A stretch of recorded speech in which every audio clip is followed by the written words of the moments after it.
Walter Chrysler transitioned from the railroad industry to the auto industry in 1911, starting as works manager at Buick. It wasn't long before he had full control of the brand, making it the most profitable make and himself the highest paid in the industry. He resigned in 1919 to be paid even more to turn around Willys Overland, which he did in less than 2 years, using the money to take over Maxwell-Chalmers and form Chrysler Corporation.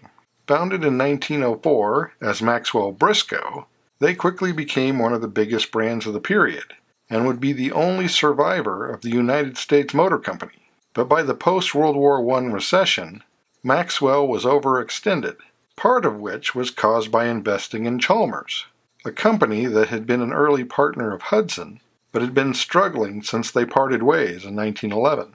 And it wasn't long before both the Maxwell and Chalmers names were gone, to be replaced by a new car under the Chrysler name for 1926, with the main models aimed squarely at Buick and the high-end Imperial models aimed at Cadillac.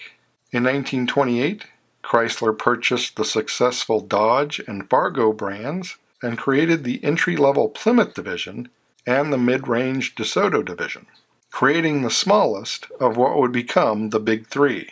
Considered an engineering company over a car company, they created a revolutionary new design for 1934. The Chrysler Airflow wasn't the first attempt at a streamliner, but it was the first wind tunnel designed production car. It was unibody construction and moved both the cab and the engine forward for a 54% rear weight bias, compared to the typical 65 to 70% of the period, improving both ride and handling, although some people questioned the safety of the layout. Only selling 36,000 Airflows the first year, it was not exactly a sales success, but it was up slightly from the previous year, thanks in part due to the market starting to recover from the Depression. And in spite of changing the way cars would be designed going forward, Chryslers themselves would become more conservative. In 1937, Chrysler would separate its parts supply into its own division, Chrysler Motor Parts, or Mopar for short. A luxury Woody wagon was introduced in 1941 as the Town & Country, and although the name would continue on after the war as either a Woody or a wagon, it wasn't always both. During the Second World War, Chrysler experimented with hemispherical combustion chambers for aircraft and tank engines, which made it into production models after the war with the new 331 Firepower V8 of 1951. In 1953, this engine would break a more than 20-year-old 24-hour speed record for a production car, previously held by the Marmon 16. By 1955, it would be the first engine in a mass-produced car with 300 horsepower, the Chrysler 300. The same year, the bigger Imperial models would be separated into their own division to more directly challenge Cadillac and Lincoln. The Firepower Hemis would be discontinued for 1959 to move to the lighter, cheaper wedge-head B-block engines in 383 and 413 cubic inch versions. But power was still up thanks to other innovations, such as the cross-ram manifold that used long intake runners like a high-rise, but kept it all under the hood. DeSoto had often acted as the entry-level Chrysler, but the brand would be phased out after 1961, and the Newport would be the new entry-level Chrysler, with a smaller base 361 cubic inch V8. The Newport name having been previously used as just a trim package. The Chrysler 300 had been getting annual updates, designated by a letter, starting with the 300B in 1956, followed by the 300C in 57, and the 300D in 58, and so on. But in 1962, Chrysler introduced the non-letter series 300, all the image of a 300 without all the power. The 300L of 1965 would be the last of the letter series, and the last of the 413, it being replaced the following year by a 440. However, there was a 300 Hearst for 1970 that was considered a letter series by some people, while the non-letter series 300s would continue on to 1971. Chrysler had been buying stake in Roots starting in 1963, The Roots Group included several brands: Hillman, Humber, Singer, Sunbeam, Talbot, Calmer, and Carrier. And by 1970, the Roots Group would become Chrysler UK. Less than a year later, Chrysler began buying stake in Mitsubishi, but the Chrysler division was still just selling standard models. That changed in 1975 with the introduction of the Cordoba, a luxury version of Dodge's restyled Charger. At the end of that same year, the Imperial brand would be phased out, although a cheaper, decontented version would continue on as the Chrysler New Yorker Brougham, and Chrysler would recycle the LeBaron model name from the now-defunct brand for a new luxury compact for 1977, which would become the first Chrysler-branded model offered with fewer than 8 cylinders since 1954. But Chrysler wasn't doing so well by this point, financially. The Roots Group was sold to Peugeot, Chrysler Australia was sold to Mitsubishi, Fargo Trucks was also sold to only carry on in Turkey, and it still took a $1.5 billion government loan to save the company. And as with the rest of the industry, there would be extensive downsizing.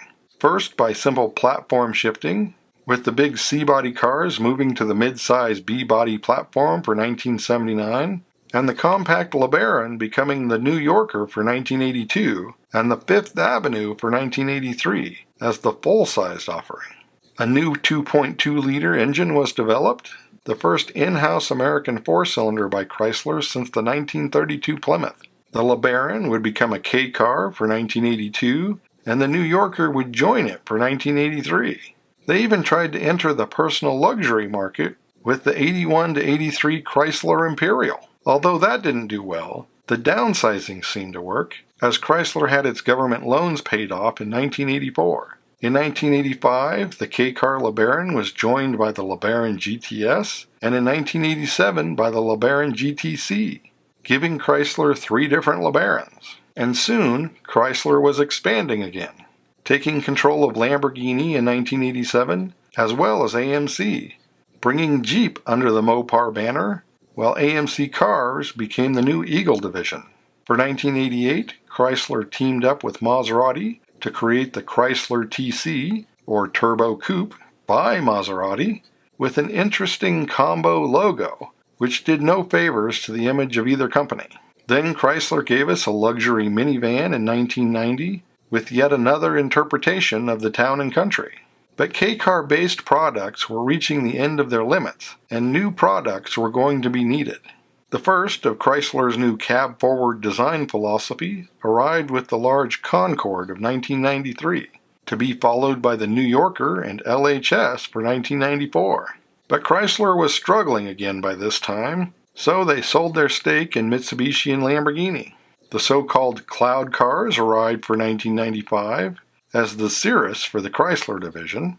The same year, the Mitsubishi Galant-based Sebring Coupe arrived, to be followed the next year by the Cirrus-based Sebring Convertible. 1998 gave us what was billed as a merger of equals between Chrysler Corp and Daimler-Benz, but the resulting Daimler-Chrysler was more of a hostile takeover and milking of assets, leading to lawsuits and dismissals. Early changes included an export-friendly 5-meter version of the LH car as the new 300M, the Eagle division was killed off after 1999, and Plymouth absorbed into the Chrysler division a year later, with Plymouth models such as the Voyager minivan and the Prowler Retro Roadster carrying over. It also meant that the new PT Cruiser, essentially a retro wagon version of the compact Neon, would also be a Chrysler. And then in 2001, the Cirrus would be renamed Sebring, and soon there would be a crossover SUV called the Pacifica. What Chrysler got out of the merger was the Mercedes-based LX platform, introduced as the new Chrysler 300 of 2005, a platform that has all but carried Chrysler since. Well, that and the Dodge Ram and Jeep divisions. And Chrysler also got a dated version of the Mercedes SLK as the Crossfire, with less success. Daimler sold off the majority of what was left of Chrysler Corp in 2007, which was bankrupt by 2009. to once again be saved by government loans and forced restructuring that killed off several models, including the PT Cruiser, and separated the Ram trucks into their own division. Then Fiat bought out Chrysler's debt in 2011, leading to the Fiat-Chrysler merger of 2014, and to the Chrysler 300 being sold as the Lancia Thema. Today, the Chrysler division only still sells two models, the ongoing 300 and the recently released Pacifica minivan.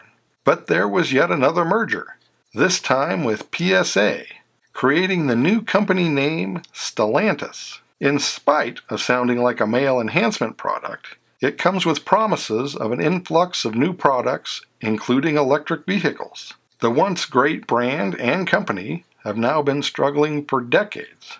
Will we see yet another recovery, or is this going to be its last gasp? Only time will tell. As always, thanks for watching. Don't forget to comment below and like and subscribe.